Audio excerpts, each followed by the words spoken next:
Yohanes 17 ayatnya yang ke-21, firman Tuhan berkata begini. Ini adalah doa Tuhan Yesus kepada murid-muridnya dan doa Tuhan Yesus juga buat kita semua. Supaya mereka murid-muridnya dan kita hari ini semua menjadi apa? Menjadi satu.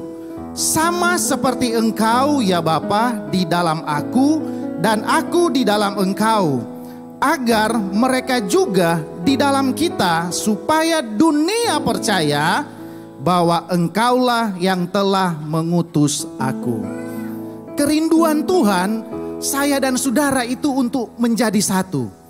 Amin. Tidak terpecah-pecah, tidak jalan-jalan sendiri, tetapi orang menjadi umat Tuhan, menjadi pelayan-pelayan Tuhan, menjadi gereja Tuhan yang bersatu, bekerja bersama-sama, sehati, sepikir bagi kerajaan Allah, bagi kemuliaan nama Tuhan. Nah, saya mau cerita sedikit. Sebenarnya ini memalukan buat saya ya, tapi tidak apa-apalah sebagai ilustrasi ya. Nah, waktu saya kuliah di Parakletos di kampus, itu kan di kampus itu ada kegiatan-kegiatan bakti kampus, ada pertandingan-pertandingan, ada olahraga, ada kesenian. Nah, tingkat kami juga ikut semua karena tingkat kami banyak waktu itu. Masuk pertama itu kalau tidak salah 50-an orang, 51 orang. Wih, banyak sekali. Jadi orang ikut semua kegiatan-kegiatan. Sepak bola, ada juga paduan suara. Nah, giliran paduan suara kami orang so siap, so latihan. Pokoknya orang tahu orang mau menang. Ya, karena pelatihnya bagus ya, dan so latihan pokoknya.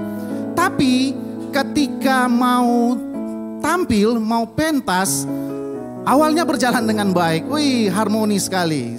Bagi suara dan sebagainya, kedengarannya enak. Tapi mau ending-endingnya, ada satu orang yang jalan sendiri. Artinya dia tidak matching dengan yang banyak orang. Dia salah kalimat. Dan suaranya keras lagi. Ya. Dan pada akhirnya kemenangan yang sudah di depan mata akhirnya buyar. Ya, Anda tahu siapa orangnya? Yang berdiri di hadapan Bapak Ibu Saudara. Oleh sebab itu saya sampai hari ini masih trauma. Kalau mau bilang mau menyanyi, masih trauma karena pikiran-pikiran yang ada di zaman dulu, waktu kuliah. Tetapi ini menggambarkan bahwa ketika orang bersatu itu ada kuasa yang besar.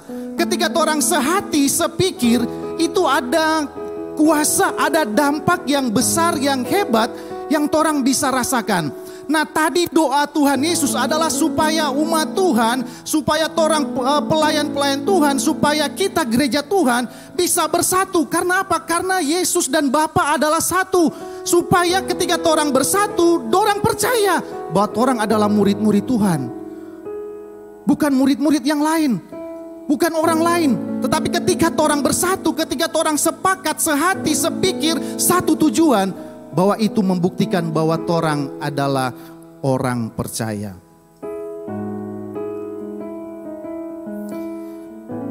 Saya baca Yohanes 17 ayat 21 terjemahan firman Allah yang hidup. Ini doa Tuhan Yesus tadi ya.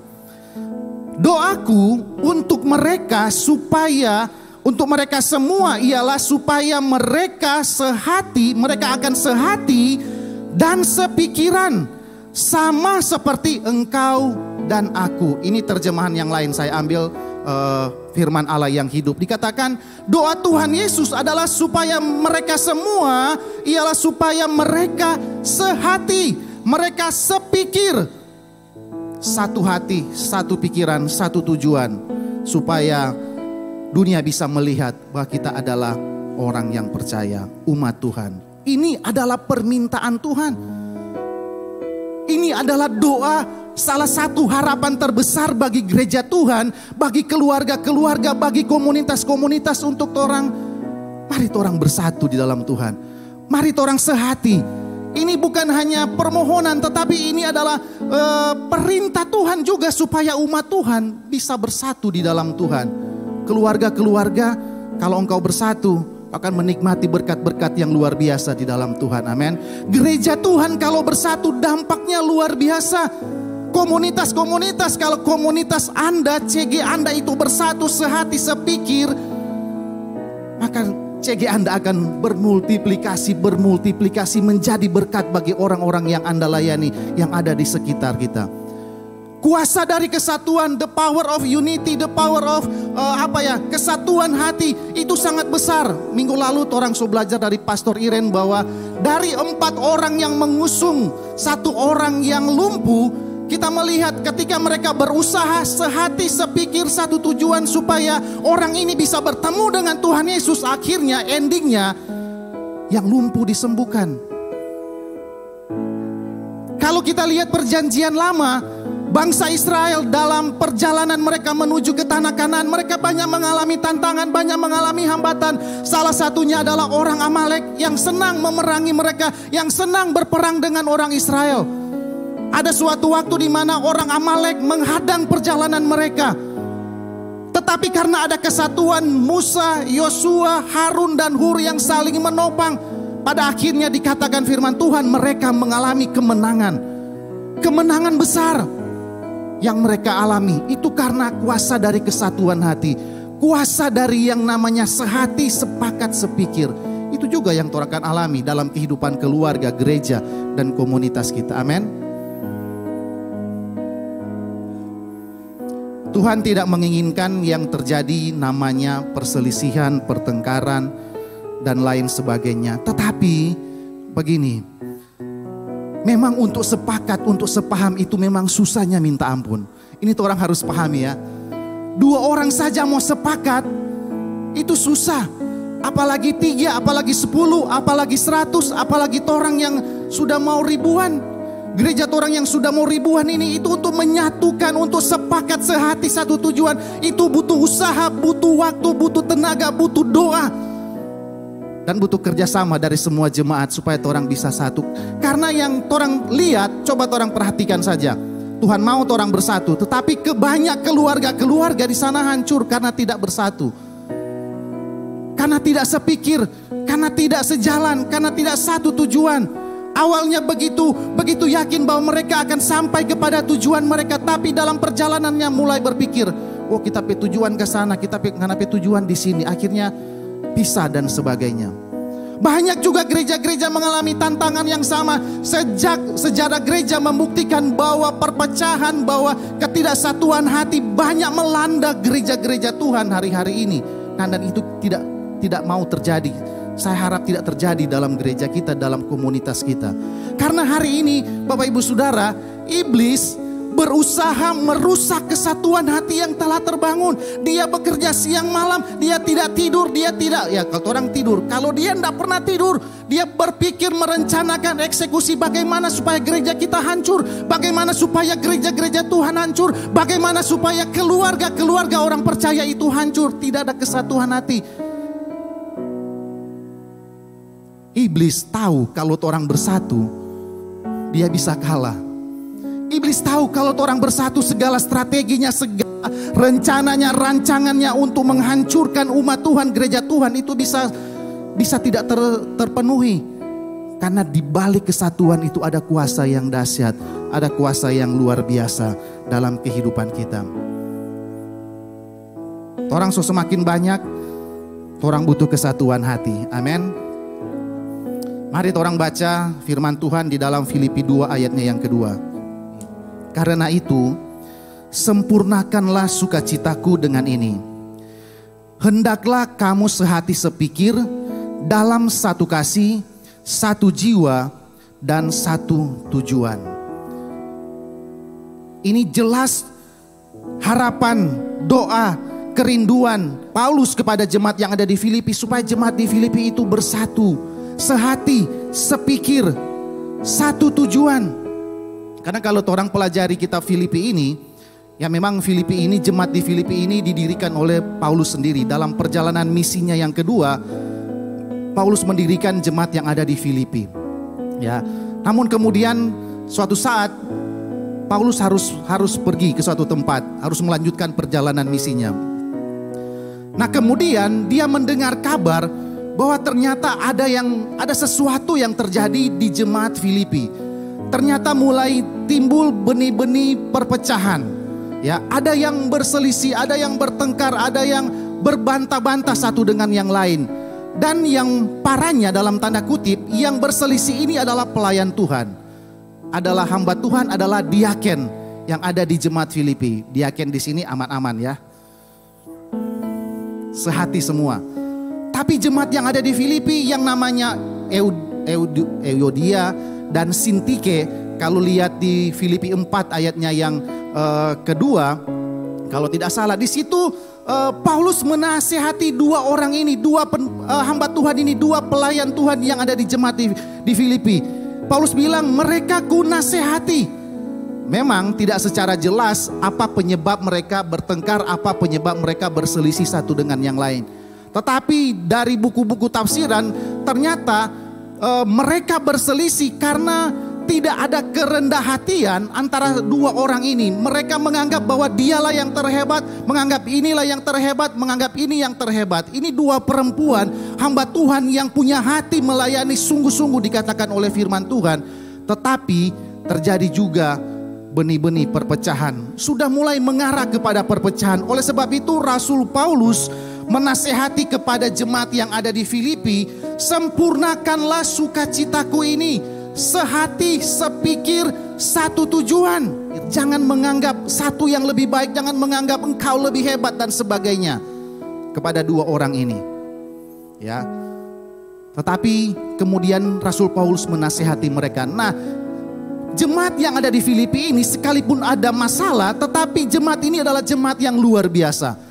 Kalau pelajari sebelum-sebelumnya, ayat-ayat yang sebelumnya dikatakan bahwa mereka bertumbuh secara kuantitas karena disebabkan karena kualitas mereka, iman mereka, karakter mereka dalam kehidupan pengiringan kepada Tuhan itu semakin hari seperti yang Tuhan mau. Buktinya adalah mereka adalah orang-orang yang setia, dikatakan firman Tuhan di dalam ayatnya yang ke Filipi 1 ayatnya yang kelima. Mereka adalah gereja yang tetap setia kepada Tuhan. Aku mengucap syukur kepada Allahku karena persekutuanmu di dalam berita Injil mulai dari hari pertama sampai sekarang. Mereka adalah jemaat-jemaat yang setia. Mereka adalah jemaat-jemaat yang tetap bersekutu. Mereka adalah jemaat-jemaat, bahkan ayat-ayat berikut kalau sepanjang surat Filipi orang baca, mereka menopang pekerjaan pelayanan Tuhan, memberikan uang mereka, harta mereka supaya bisa menopang pekerjaan misi yang dilakukan oleh Rasul Paulus. Karakter mereka terbangun, kehidupan mereka menjadi orang-orang Kristen yang berkualitas, sehingga jemaat mereka semakin bertumbuh dan bertumbuh, jemaat yang ada di Filipi. Tetapi seperti yang saya bilang tadi, ada dua orang yang berselisih, ada dua orang yang bertengkar. Nah, pelajarannya apa? Nah, pelajaran yang pertama ini, pelajaran yang pertama. Gereja yang bertumbuh semakin besar, semakin banyak orang, maka potensi perpecahan atau disharmoni sangat besar atau kemungkinan terjadi. Ini kalau dalam konteks jemaat ya, dalam konteks gereja Tuhan.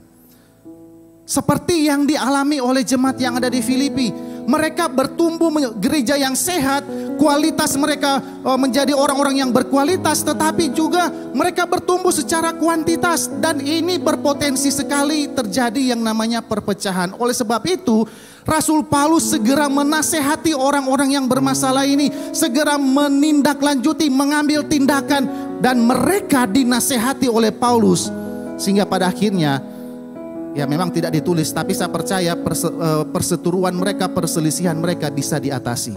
Nah, pelajarannya adalah orang gereja Tuhan yang semakin besar, yang Tuhan tambah-tambahkan orang percaya di dalam gereja ini, itu juga saya percaya adalah akibat kualitas daripada jemaat. Tetapi resikonya semakin banyak orang, potensi perselisihan, potensi pertengkaran satu dengan yang lain, itu kemungkinan besar bisa terjadi. Antara satu dengan yang lain, pelayan Tuhan satu dengan yang lain itu bisa berselisih. Departemen yang satu dengan departemen yang lain itu bisa berpotensi terjadi perselisihan. Diaken yang satu dengan diaken yang lain itu bisa kemungkinan terjadi yang namanya pertengkaran dan sebagainya. Tetapi puji Tuhan, Rasul Paulus langsung mengambil tindakan sehingga tidak merembet sampai kepada perpecahan. Nah, oleh sebab itu saya rasa ini sangat tepat. Gereja ini sangat tepat. Senior pastor punya visi bahwa orang semakin besar, maka kesatuan hati ini harus terus disampaikan. Sehati, sepakat, sepikir itu harus senantiasa digaung-gaungkan, karena ini adalah kerinduan orang, kerinduan Tuhan kepada kita sebagai orang percaya. Tidak terjadi yang namanya perpecahan demi perpecahan dalam hidup ini. Itu yang pertama, poin yang pertama. Gereja yang bertumbuh semakin besar, semakin banyak orang, maka potensi disharmoni itu bisa sangat besar terjadi di dalam kehidupan kita. Namanya 2-3 orang itu bisa saja terjadi kesalahpahaman, apalagi yang sudah mau 1000. Ya, di dalam keluarga juga potensi perselisihan itu bisa sangat terjadi di dalam kehidupan ini. Ya, ada yang tidak pernah berkelahi di sini, suami istri? Ada? Tidak ada yang angkat tangan ini. Pasti semua pernah mengalami yang namanya perseteruan, perselisihan dan sebagainya. Nanti orang akan belajar apa penyebab disharmoni, apa penyebab perselisihan dan sebagainya. Tetapi yang namanya ini orang harus sadari, tanamkan bahwa orang bisa saja berselisih. Di keluarga 4-5 orang orang bisa terjadi yang namanya pertengkaran. Dan it's okay, itu biasa, karena setiap orang punya pemahaman yang berbeda, punya pikiran yang berbeda, tidak sama pemahaman kita. Tetapi perselisihan itu harus segera diatasi, karena kalau tidak diatasi itu akan berakibat buruk di dalam kehidupan keluarga, gereja dan komunitas. Nah, yang kedua, melalui kehidupan jemaat yang ada di Filipi, kita pelajari juga bahwa hati-hati dengan konflik atau perselisihan yang tidak diselesaikan. Karena itu bisa menyebabkan, mengakibatkan yang terjadi namanya perpecahan. Hati-hati dengan yang namanya konflik. Hati-hati dengan yang namanya perselisihan, perbantahan, perseteruan yang tidak diselesaikan. Karena itu kalau dibiarkan terus-menerus akan menyebabkan yang namanya perpecahan.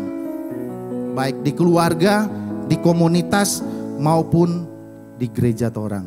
Nah, kalau terjadi begitu dalam gereja kita, dalam komunitas kita, ada 2 orang yang berselisih paham, maka orang harus segera mengambil tindakan. Jangan kasih lama-lama, jangan kasih biar-biar, karena semakin orang diamkan, semakin orang biarkan, itu seperti bom waktu yang ketika meledak, wah, itu dahsyat dampaknya. Dampaknya sangat besar, sangat besar. Tapi ketika masih kecil, itu harus segera diselesaikan. Begitu juga dengan keluarga. Ketika ada masalah, ada perselisihan, itu harus segera diselesaikan. Jangan didiamkan, jangan berpikir masalahnya akan selesai dengan sendirinya. Harus segera dibicarakan, harus segera diselesaikan supaya tidak berlarut-larut. Mumpung masalahnya belum terlalu besar. Karena kalau so besar, so susah mau selesaikan. Dasar atau perselisihan dari Sintike dan Euodia ini, ya, Yodia. Ya, kalau orang baca firman Tuhan bahwa seperti yang saya bilang tadi, bahwa mereka sudah menganggap diri yang paling hebat. Salah satu yang sudah menganggap diri yang hebat dan sebagainya. Saya yang paling hebat, saya yang paling berdampak, saya yang paling banyak melakukan tugas dan sebagainya. Sehingga terjadi yang namanya perseteruan, terjadi perselisihan. Nah, ini sangat-sangat berbahaya di dalam kehidupan kita. Bahkan hal ini juga terjadi di jemaat yang ada di Korintus. Kalau orang perhatikan 1 Korintus 1 ayat 10 sampai 17, 1 Korintus 12, di situ Paulus juga menasihati jemaat yang ada di Korintus. Kalian sehati, sepikir. Sehatilah, sepikir di dalam Tuhan. Ternyata di jemaat Korintus juga adalah jemaat yang bertumbuh, jemaat yang berkembang, orang-orangnya banyak. Tetapi sudah mulai terjadi yang namanya perselisihan, terjadi pertengkaran.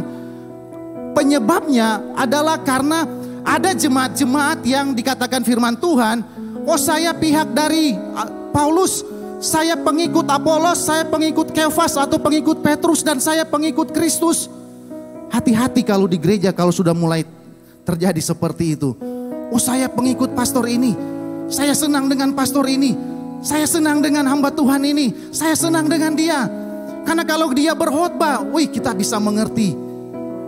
Kalau dia mengajar, ya tidak lama-lama. Kita senang sehingga jemaat itu mulai terkotak-kotak. Ada yang pro ini, ada yang pro ini, ada yang pro ini dan sebagainya. Itu terjadi di jemaat Korintus. Saya harap itu tidak terjadi di tempat ini, amin. Oleh sebab itu Bapak Ibu Saudara, kalau lihat iklan setiap sebelum hari Minggu, hari Jumat, hari Sabtu itu sudah ada iklan pemberitahuan ibadah, ajakan beribadah. Itu tidak ada foto pastornya yang berkhotbah. Betul toh? Dulu-dulu ada. Dulu-dulu ada. Tapi sekarang untuk menghindari yang seperti itu, jangan nanti jemaat lihat, oh pastor ini yang khotbah hari Minggu, karena mau ibadah. Ibadah streaming juga di tempat lain. Karena kalau kok dia khotbah, dia lama sekali. Oh kalau pastor ini yang khotbah, kita senang, kita mau datang ibadah sebelum buka pintu kita sudah ada. Hati-hati yang namanya sudah mulai terkotak-kotak seperti itu terjadi di Korintus. Ada di sini? Ya enggak ada. Ya enggak ada, puji Tuhan ya enggak ada. Apalagi masalah yang terjadi di Korintus karena masalah karunia-karunia. Ada yang beranggap bahwa oh kita pakai karunia ini sangat penting. Saya yang paling penting. Itu ada masalah dalam berkata bahwa karunia saya yang paling penting. Saya punya karunia memimpin, karunia dan sebagainya. Saya yang paling penting. Menganggap dirinya dengan karunia yang diberikan oleh Tuhan, dia yang paling hebat dan sebagainya. Saya harap itu tidak ada juga di tempat ini. Karena kalau ada itu bisa menjadi bibit-bibit perselisihan dan pertengkaran dan pada akhirnya menyebabkan yang namanya perpecahan. Saya harap tidak ada yang berkata, oh tim Ijen lah yang paling hebat di gereja ini. Karena kalau tidak ada tim Ijen, bagaimana mau mulai itu ibadah? Oh, multimedia semua marah. Kalau tidak ada tim multimedia, oh bagaimana orang mau nonton streaming? Bagaimana orang mau lihat, mau baca teks dan sebagainya? Mungkin di akhir bilang, oh orang juga paling penting di sini. Tukang parkir, oh orang yang paling penting. Hal seperti itu yang bisa kalau dibiarkan terus-menerus, spirit seperti itu akan mengganggu yang namanya harmoni di dalam gereja. Akan terjadi disharmoni. Dalam keluarga pun seperti itu. Kepala keluarga berpikir dialah yang paling hebat, dialah yang paling penting. Harus dilayani, harus dibuat spesial-spesial mungkin dan sebagainya. Istri juga bilang, Angana cuma pergi keluar sana. Kita dari pagi sampai malam kerja terus di rumah. Ini kalau tidak diselesaikan, ini benih-benih perpecahan, benih-benih perselisihan ini akan terus-menerus menjadi bagian kehidupan orang. Dan akibatnya orang akan banyak makan waktu untuk berselisih, bertengkar, konflik dan sebagainya. Tapi tahu tidak, salah satu penyebab konflik, perselisihan mau di gereja, mau di keluarga, di komunitas adalah yang namanya asumsi. Berasumsi. Asumsi itu adalah dugaan sementara dan kita jadikan sebagai dasar kebenaran. Dugaan orang sudah membuat keputusan tetapi belum klarifikasi. Belum dibuktikan dengan data dan fakta. Dan inilah saya baca-baca di internet, salah satu penyebab orang bertengkar, penyebab orang berselisih baik di gereja, di rumah adalah yang namanya asumsi. Biasanya itu keluar dengan kata begini, kalimat begini, saya pikir.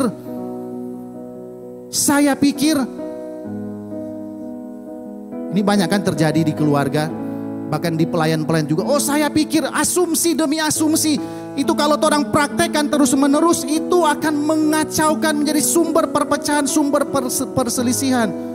Misalnya kepala keluarga atau bapak-bapak yang kerja pulang larut malam, ya. Lalu pulang di rumah, lalu istri bilang, papa, kenapa kamu pulang larut malam? Kamu pasti jalan dengan perempuan lain ya. Kamu sudah tidak mencintai saya lagi ya. Oleh sebab itu, top putus jod orang. Asumsi. Ya, tanpa cross check, tanpa klarifikasi, tanpa bicara baik-baik. Pak dari mana pak? Kalau bicara baik-baik enak, tapi biasanya bapak-bapak tidak mau seperti itu. Tapi biasanya itu menjadi penyebab terbesar yang namanya konflik. Dan gereja pun seringkali banyak melakukan yang namanya asumsi-asumsi. Oleh sebab itu gereja torang itu sangat-sangat ketat dalam membicarakan orang lain, berkata-kata tentang orang lain. Misalnya ada masalah, itu orang tidak berani bicara kalau orangnya tidak ada di depan, kalau tidak ada dalam diskusi. Orang akan memutuskan pembicaraan-pembicaraan berhubungan dengan orang tersebut, masalah tersebut kalau orangnya tidak ada. Karena ketika kalau orang meneruskan pembicaraan itu akan hanya sampai kepada asumsi. Tidak ada klarifikasi dan sebagainya. Dan itu akan mengacaukan gereja kita, akan mengacaukan pelayanan yang orang sudah bangun di dalam gereja ini. Ya, oleh sebab itu ketika ada perselisihan, ketika ada perseteruan, mari orang berusaha selesaikan. Jangan berasumsi, jangan berasumsi. Hati-hati dengan asumsi, ya, karena itu akan merusak gereja, merusak gereja. Nah, pertanyaan yang terakhir, bagaimana supaya kesatuan hati, sepakat, sepikir, satu tujuan itu bisa terpelihara di dalam jemaat maupun di komunitas maupun di keluarga dan rumah tangga. Karena itu sempurnakanlah sukacitaku dengan ini. Hendaklah kamu sehati, sepikir, dalam satu kasih, satu jiwa, satu tujuan. Caranya yang pertama, dengan tidak mencari kepentingan sendiri atau pujian yang sia-sia. Bagaimana supaya orang bisa memelihara yang namanya kesatuan hati, bisa terhindar dari yang namanya perselisihan, perseteruan, perbantahan, sengketa dan sebagainya sehingga menuju kepada perpecahan. Ini poin yang pertama. Dengan tidak mencari kepentingan sendiri atau pujian yang sia-sia. Jangan hanya mengutamakan kepentingan diri sendiri. Bahasa gaulnya, jangan egois bro. Jangan jadi orang yang egois. Yang hanya semuanya hanya mau untuk kita, mau untuk saya, mau untuk saya, mau untuk orang pe kelompok, untuk orang pe kelompok. Pokoknya segala sesuatu itu harus untuk saya. Orang egois kan seperti itu. Segala sesuatu harus untuk saya dan sebagainya. Dan sebenarnya ini salah satu juga yang menjadi penyebab kenapa gereja di Filipi itu terjadi pertengkaran. Karena ada ada jemaat-jemaat yang egois, yang selalu dia mau dilayani, dia terus yang mau dilayani, ataupun saya terus yang harus ini, saya terus yang harus melayani, saya terus yang harus melayani. Kepentingan diri sendiri, kepentingan kelompok, itu yang menjadi penyebab perselisihan. Itu yang menjadi penyebab perpecahan di dalam keluarga, di dalam gereja. Egoisme, semua untuk diri saya sendiri. Kepala keluarga kalau egois, itu bisa menjadi penyebab perselisihan dan bisa menyebabkan terjadinya pertengkaran. Istri kalau egois, anak-anak kalau egois, ya sudah jo anak-anak masih anak-anak. Memang sifat egois sangat besar dalam kehidupan anak-anak. Tetapi orang-orang dewasa, orang-orang besar, seharusnya keegoisan itu semakin dewasa cara berpikir orang, wawasan orang semakin luas, maka seharusnya sudah mulai meninggalkan yang namanya egoisme. Mengutamakan kepentingan diri sendiri. Kalau orang mengutamakan kepentingan orang banyak, mengutamakan kepentingan istri, mengutamakan kepentingan anak-anak, mengutamakan kepentingan jemaat Tuhan, maka percaya kesatuan hati itu akan terjadi di dalam kehidupan gereja, bahkan di dalam keluarga. Orang tidak boleh mencari kepentingan diri sendiri. Kepentingan atau ambisi yang egois. Kan orang punya ingin mencapai sesuatu. Karena arti dari mencari kepentingan diri sendiri itu berhubungan dengan ambisi itu orang yang egois. Ambisi yang hanya untuk kepentingan diri sendiri, hanya untuk kepentingan orang pribadi. Ada cerita di Alkitab, kalau pernah baca Alkitab, tentang pada suatu kali datang ibu Tuhan Yesus, ibu dari Yakobus dan Yohanes, ya, anak-anak Zebedeus. Ibu ini minta kepada Tuhan Yesus, Tuhan, kalau boleh kok kasih tempat yang terhormat buat kita pe anak-anak ini, Yakobus dan Yohanes. Kalau boleh, dorang kasih duduk di sebelah kiri dan di sebelah kanan. Ya, dapat tempat terhormat.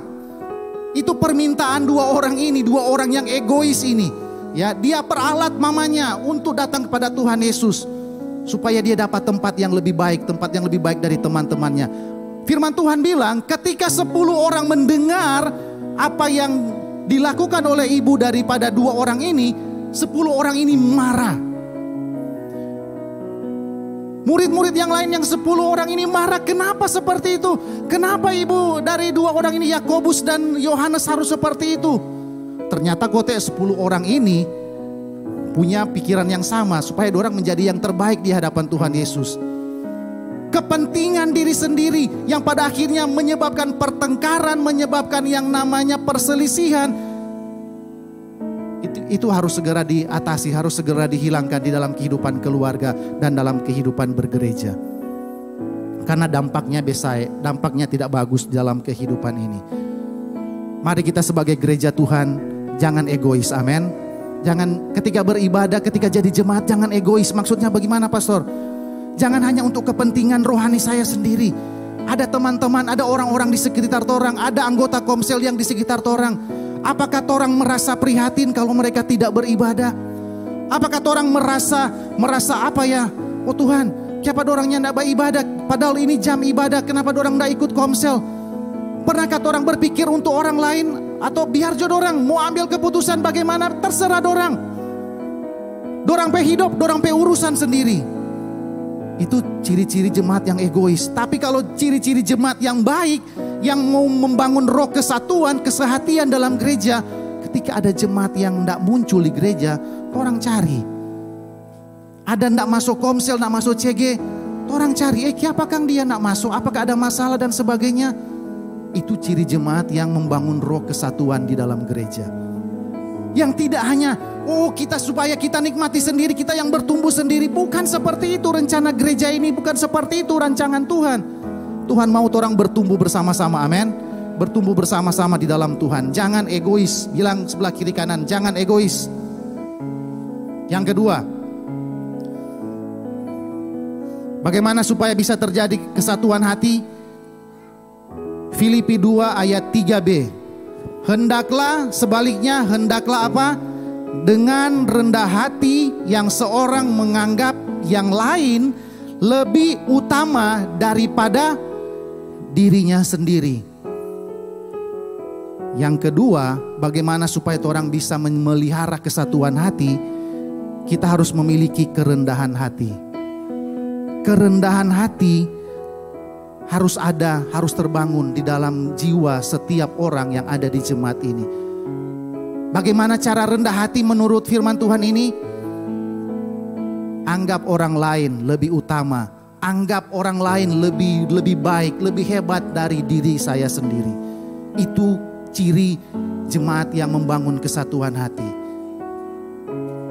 Tapi kalau ada yang bilang, kita yang paling hebat, kita yang paling banyak bekerja di gereja ini, di komunitas ini, di keluarga ini. Saya lah yang harus diperhatikan dan sebagainya. Hati-hati dengan hal seperti itu. Tadi Pastor Ramli sebelum ibadah ya, Lionel bilang, dia katanya jemaat keliling-keliling, ya. Karena di mana kakaknya berada, di situ dia berada. Lalu Pastor Ramli langsung kasih pemahaman, bukan.